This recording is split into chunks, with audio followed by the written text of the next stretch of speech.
Хөтөлбөр орон нутгаас ирсэн мэдээлэлээр үргэлжилж байна.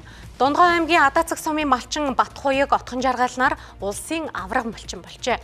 Тэд 30 гаруй жил мал маллаж ийхүү хөдөлмөр зүтгэлээ үнэлүүлээд байгаа юм байна. Дундгой аймгийн Адаа-цэг сум 2024 оны жилийн эцсийн тооллогоор 245 мянган толгой мал тоолуулжээ. Тэгвэл тус сумаас 2025 онд алтан хурганы эзэн шалгарсан бол мөн улсын авраг малчин нэг тодорлоо.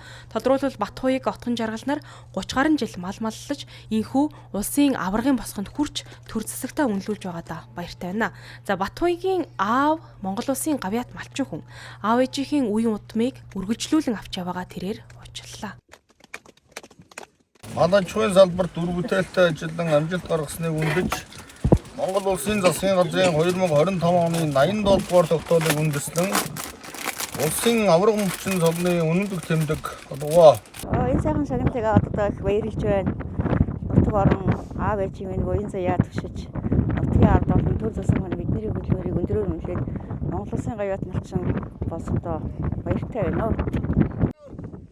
Дундгой аймгийн Адаа-цэг сум нь аймгийн хойд хэсэгт байрладаг ба говь хангаа хосолсон бэлчээр ургамлын хувьд ч мөн хангаатай төстэй ургамалтай тал хээрийн нутаг юм а. За тус сумын иргэдийн дийлэнх нь малчид байдаг байна. Сум орон нутгийн зүгээс болон төр засгийн зүгээс малчид руу чиглэсэн ажлуудыг цаашид хийнэ гэдгийг нутгийн удирдлагын зүгээс хэлж байлаа.